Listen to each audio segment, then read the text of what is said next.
Hi friends, last వీడియోలో మనం అనుకున్నాం కదా, పార్లమెంట్ అంటే రాష్ట్రపతి, లోక్సభ, రాజ్యసభ అని. లోక్సభ, రాజ్యసభ గురించి తెలుసుకున్నాం.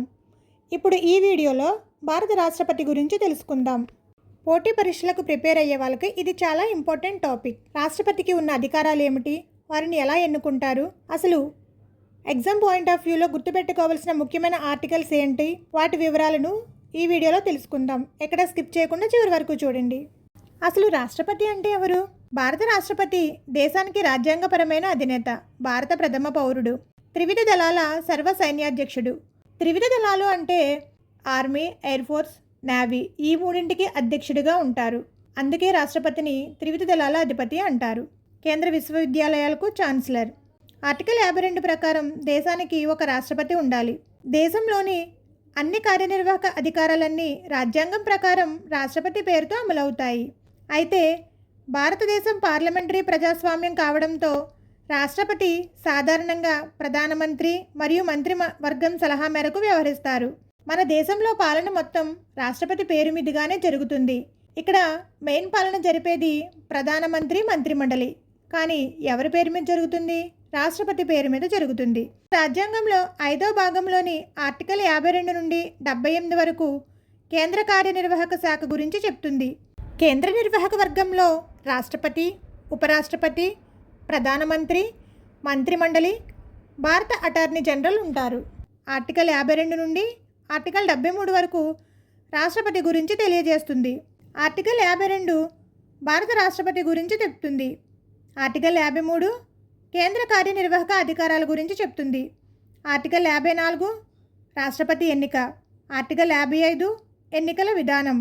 ఆర్టికల్ 56 రాష్ట్రపతి పదవీ కాలం. ఆర్టికల్ 57 ఎన్నికకు అర్హత గురించి చెప్తుంది. ఆర్టికల్ 58 అర్హతలు. ఆర్టికల్ 59 పదవీ షరతులు. ఆర్టికల్ 60 ప్రమాణ స్వీకారం. ఆర్టికల్ 61 మహాభియోగ తీర్మానం. ఆర్టికల్ 62 ఖాళీని భర్తీ చేయడం. ఆర్టికల్ 72 క్షమాభిక్ష అధికారాలు. ఆర్టికల్ 73 అధికార పరిధి గురించి చెప్తుంది. రాష్ట్రపతి పదవి ఎందుకు అవసరం? దేశంలో ప్రభుత్వం మారవచ్చు, ప్రధానమంత్రి మారవచ్చు, కానీ దేశానికి ఒక శాశ్వత రాజ్యాంగ అధినేత అవసరం. అందుకే రాష్ట్రపతి పదవిని ఏర్పాటు చేశారు. అసలు రాష్ట్రపతి ఎన్నిక కావడానికి అర్హతలు ఏమిటి? ఇవి ఆర్టికల్ 58లో ఉంటాయన్నమాట. రాష్ట్రపతిగా ఎన్నిక కావడానికి కావలసిన అర్హతలు: భారత పౌరుడై ఉండాలి, కనీసం 35 సంవత్సరాల వయసు నిండి ఉండాలి, లోక్సభ సభ్యుడిగా ఎన్నికయ్యే అర్హత కలిగి ఉండాలి, లాభదాయక ప్రభుత్వ పదవిలో ఉండకూడదు. ఇప్పుడు రాష్ట్రపతి ఎన్నిక విధానం గురించి చూద్దాం. రాష్ట్రపతి ఎన్నిక ఏ పద్ధతిలో జరుగుతుంది? రాష్ట్రపతిని ఎవరు ఎన్నుకుంటారు? వీటి గురించి ఆర్టికల్ 54 మరియు ఆర్టికల్ 55లో పొందుపరచబడ్డాయి. రాష్ట్రపతి ఎన్నిక ఎలక్టరల్ కాలేజ్ ద్వారా పరోక్ష ఎన్నిక. ప్రపోర్షనల్ రిప్రజెంటేషన్ సిస్టమ్ అంటే నైష్పత్తిక ప్రాతినిధ్య పద్ధతి ద్వారా సింగిల్ ట్రాన్స్ఫరబుల్ ఓట్, బదిలీ కాగల ఏక ఓటు పద్ధతిలో జరుగుతుంది. ఇది భారతదేశంలో అత్యంత ప్రత్యేక ఎన్నిక విధానాలలో ఒకటి. రాష్ట్రపతిగా పోటీ చేయుటకు 15,000 డిపాజిట్ చేయాలన్నమాట. రాష్ట్రపతిని ఎవరు ఎన్నుకుంటారు? ఇక్కడ చాలామంది కన్ఫ్యూజ్ అవుతుంటారు. మనం నేరుగా రాష్ట్రపతికి ఓటు వేయం. మన తరపున మనం ఎన్నుకున్న ప్రజాప్రతినిధులు ఓటు వేస్తారు. దీనినే నైష్పత్తిక ప్రాతినిధ్య పద్ధతి, ప్రపోర్షనల్ రిప్రజెంటేషన్ సిస్టమ్ అంటాం. రాష్ట్రపతిని ఎన్నుకునే ఈ గ్రూప్ను ఎలక్టరల్ కాలేజ్ అంటారు. ఎవరెవరు ఓటు వేస్తారు? లోక్సభ ఎన్నికైన సభ్యులు, ఎలక్టెడ్ ఎంపీస్, రాజ్యసభకు ఎన్నికైన సభ్యులు, రాష్ట్రాల శాసనసభ ఎన్నికైన సభ్యులు, ఎలక్టెడ్ ఎమ్మెల్యేస్, కేంద్రపాలిత ప్రాంతాలైన ఢిల్లీ, పుదుచ్చేరి శాసనసభ సభ్యులు. ఇక్కడ మనం గమనించాల్సింది ఏమిటంటే, రాష్ట్రపతి ద్వారా నామినేట్ చేయబడిన సభ్యులు మరియు శాసన మండలి సభ్యులు అంటే ఎమ్మెల్సీస్ ఈ ఎన్నికలో ఓటు వేయరు. ఏ సభలోనైనా నామినేటెడ్ సభ్యులకు మరియు ఎమ్మెల్సీలకు రాష్ట్రపతి ఎన్నికలో ఓటు హక్కు లేదు. ఓన్లీ ఎన్నికైన సభ్యులు మాత్రమే ఓటు వేస్తారు. రాష్ట్రపతి పదవీ కాలం గురించి తెలిపే ఆర్టికల్ 56. రాష్ట్రపతి పదవీ కాలం 5 సంవత్సరాలు. అయితే మధ్యలో రాజీనామా చేయవచ్చు, మరణించవచ్చు. ఒకవేళ ఆయన రాజ్యాంగాన్ని ఉల్లంఘిస్తే పదవి నుండి తొలగించవచ్చు. దీనినే మహాభియోగ తీర్మానం అని అంటారు. దీని గురించి ఆర్టికల్ 61లో వివరంగా ఉంటుంది. ఇది చాలా క్లిష్టమైన ప్రక్రియ. అయితే రాష్ట్రపతి తిరిగి ఎన్నిసార్లైనా పోటీ చేయవచ్చు. పౌరసత్వం పొందిన విదేశీయుడు కూడా రాష్ట్రపతి కావడానికి అర్హుడే. భారతదేశంలో అత్యధిక కాలం పనిచేసిన 2 సార్లు ఎన్నికైన రాష్ట్రపతి డాక్టర్ రాజేంద్ర ప్రసాద్ గారు. రాష్ట్రపతి ప్రమాణ స్వీకారం గురించి తెలిపే ఆర్టికల్ 60. రాష్ట్రపతికి ప్రమాణ స్వీకారం చేయించేది ఎవరు? Chief justice of India CJI. CJI అందుబాటులో లేనప్పుడు సుప్రీంకోర్టు సీనియర్ న్యాయమూర్తి ప్రమాణం స్వీకారం చేయిస్తారు. మరి రాష్ట్రపతి తన రాజీనామాను ఎవరికి సమర్పిస్తారు? ఉపరాష్ట్రపతికి సమర్పిస్తారు. రాష్ట్రపతికి భారత సంఘటిత నిధి నుండి జీతం అనేది చెల్లిస్తారు. భారత రాష్ట్రపతి జీతంను భారత పార్లమెంట్ నిర్ణయిస్తుంది. రాష్ట్రపతి అధికారిక నివాసం రాష్ట్రపతి భవన్. మరి రాష్ట్రపతి భవన్కి పాత పేరు ద వైస్రాయ్ హౌస్. ఇది ప్రపంచంలోనే అతిపెద్ద రాష్ట్రాధినేత అధికారిక నివాసాలలో ఒకటి. ఇప్పుడు మనం రాష్ట్రపతి అధికారాల గురించి తెలుసుకుందాం. భారత రాష్ట్రపతి అధికారుల్లో ఫస్ట్ వన్ కార్యనిర్వాహక అధికారాలు. రాష్ట్రపతి ప్రధానమంత్రిని నియమిస్తారు, మంత్రిమండలిని నియమిస్తారు, వివిధ రాష్ట్రాల గవర్నర్లను నియమిస్తారు, అటార్నీ జనరల్ను నియమిస్తారు, ఎన్నికల కమిషనర్లను నియమిస్తారు, సుప్రీంకోర్టు హైకోర్టు న్యాయమూర్తులను నియమిస్తారు. అలాగే కంట్రోలర్ అండ్ ఆడిట్ జనరల్ను, UPSC చైర్మన్ను మరియు సభ్యులను కూడా నియమిస్తారు. నెక్స్ట్ వన్ శాసన అధికారాలు. పార్లమెంట్ ఉభయ సభలను సమావేశపరచడం. ఆర్టికల్ 108 ప్రకారం ఉభయ సభల సంయుక్త సమావేశం ఏర్పాటు చేసే అధికారం కూడా రాష్ట్రపతికి ఉంటుంది. అలాగే లోక్సభను రద్దు చేయవచ్చు. ప్రధానమంత్రి సలహా మేరకు లోక్సభను ముందుగానే రద్దు చేసే అధికారం కూడా రాష్ట్రపతికి ఉంటుంది. రాజ్యసభకు 12 మందిని నిష్ణాతులను నామినేట్ చేయడం. పార్లమెంట్ ఆమోదించిన బిల్లులను చట్టాలు కావడానికి ఆమోదం తెలపటం. అలాగే పార్లమెంటు సమావేశాలు లేనప్పుడు రాష్ట్రపతి ఆర్టికల్ 123 ప్రకారం ఆర్డినెన్స్ జారీ చేయవచ్చు. ఈ ఆర్డినెన్స్ 6 వారాల్లో తన ఉనికిని కోల్పోతుంది. ఆర్థిక అధికారాలు. రాష్ట్రపతి అనుమతి లేకుండా ఎలాంటి ద్రవ్య బిల్లును లోక్సభలో ప్రవేశపెట్టలేము. అలాగే కేంద్ర బడ్జెట్ పార్లమెంట్లో ప్రవేశపెట్టలేరు. దేశ ఆర్థిక పరిపాలనలో రాష్ట్రపతి కీలక భాగం. న్యాయ అధికారాలు. ఆర్టికల్ 72 ప్రకారం రాష్ట్రపతికి క్షమాభిక్ష అధికారాలు ఉన్నాయి.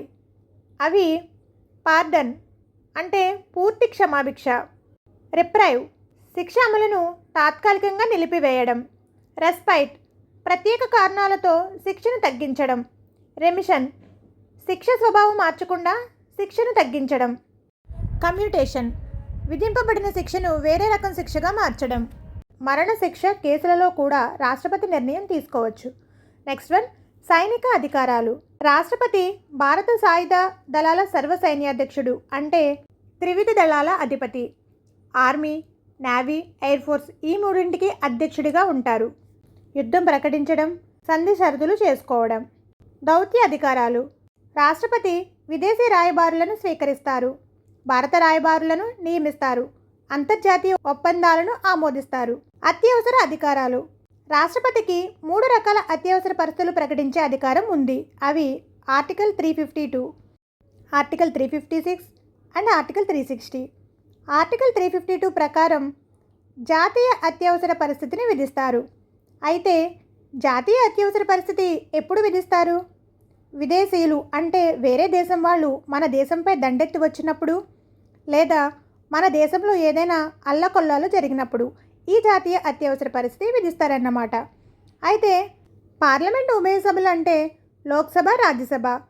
లోక్సభ, రాజ్యసభ ప్రత్యేక మెజారిటీ 2/3 వంతు తీర్మానంతో 30 రోజుల్లోపు ఆమోదిస్తే 6 నెలల వరకు జాతీయ అత్యవసర పరిస్థితి అనేది కొనసాగుతుంది. జాతీయ అత్యవసర పరిస్థితి విధించినప్పుడు ఆర్టికల్ 19లో ఉండే 6 స్వేచ్ఛ హక్కులు రద్దు అవుతాయన్నమాట. ఈ అత్యవసర పరిస్థితిలో కూడా రద్దు కాని ఆర్టికల్స్ 2 ఉంటాయి. అవి ఆర్టికల్ 20 అండ్ 21. ఇప్పటి వరకు 3 సార్లు జాతీయ అత్యవసర పరిస్థితిని విధించారు. అవి ఎప్పుడెప్పుడో ఇప్పుడు చూద్దాం. ఫస్ట్ 1962లో చైనాతో యుద్ధం సందర్భంగా, సెకండ్ 1971లో పాకిస్తాన్తో యుద్ధం సందర్భంగా, థర్డ్ వన్ 1975లో ఇందిరాగాంధీ ఎన్నిక చెల్లదని అలహాబాద్ కోర్టు తీర్పు చెప్పడం వల్ల ఈ జాతీయ అత్యవసర పరిస్థితి విధించారన్నమాట. లోక్సభ ఒక్క తీర్మానంతో ఈ జాతీయ అత్యవసర పరిస్థితిని తరువాత రద్దు చేస్తుంది. ఆర్టికల్ 356 అది రాష్ట్రపతి పాలన గురించి తెలియజేస్తుంది. అయితే ఒక రాష్ట్రంలో రాజ్యాంగబద్ధ పాలన కొనసాగనప్పుడు అంటే రాజ్యాంగంలో ఉన్న విధంగా ఒక రాష్ట్రంలో పాలన కొనసాగినప్పుడు రాష్ట్రపతి పాలన విధిస్తారు. ఫస్ట్ టైం రాష్ట్రపతి పాలన విధించిన రాష్ట్రం పంజాబ్. ఇది 1951లో విధించారు. ఎక్కువ కాలం విధించిన రాష్ట్రం అది కూడా పంజాబ్నే. అయితే తక్కువ కాలం రాష్ట్రపతి పాలన విధించిన రాష్ట్రం కర్ణాటక. ఎక్కువ సార్లు రాష్ట్రపతి పాలన విధించిన రాష్ట్రం మణిపూర్. ఇప్పటి వరకు రాష్ట్రపతి పాలన విధించని రాష్ట్రాలు ఛత్తీస్గఢ్ అండ్ తెలంగాణ.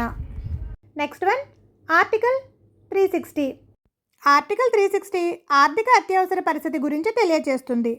ఇది ఫైనాన్షియల్గా దేశంలో ఏదైనా ఇబ్బందులు ఉన్నప్పుడు ఈ ఆర్థిక అత్యవసర పరిస్థితిని విధిస్తారు. ఈ ఆర్థిక అత్యవసర పరిస్థితి విధించినప్పుడు గవర్నమెంట్ ఎంప్లాయీస్ అందరికీ శాలరీస్ తగ్గిస్తారు, కానీ రాష్ట్రపతి గవర్నర్ జీతాలు తగ్గించరు. నెక్స్ట్ వన్ వీటో అధికారాలు. ఆర్టికల్ 111 ప్రకారం వీటో అధికారాలు కూడా ఉంటాయి. వీటో అంటే తిరస్కరించడం అని అర్థం. 44వ రాజ్యాంగ సవరణ ద్వారా మంత్రిమండలి నిర్ణయాలను రాష్ట్రపతి పునఃపరిశీలించవచ్చు. రాష్ట్రపతికి కొన్ని వీటో అధికారాలు ఉన్నాయి. అబ్సల్యూట్ వీటో, బిల్లును పూర్తిగా తిరస్కరించడం. సస్పెన్సివ్ వీటో, తిరిగి పరిశీలన కోసం పంపడం. పాకెట్ వీటో, బిల్లుపై నిర్ణయం తీసుకోకుండా నిలిపివేయడం. కొన్ని బిల్లులను రాష్ట్రపతి వీటో చేయలేరన్నమాట. రాజ్యాంగ సవరణ బిల్లులు, ఆర్థిక బిల్లులు, రాష్ట్రాలు ఏర్పాటు చేసే బిల్లులు, వీటిని రాష్ట్రపతి తిరస్కరించలేరు. ఇదండి రాష్ట్రపతి గురించి. నెక్స్ట్ వీడియోలో మళ్ళీ కలుద్దాం.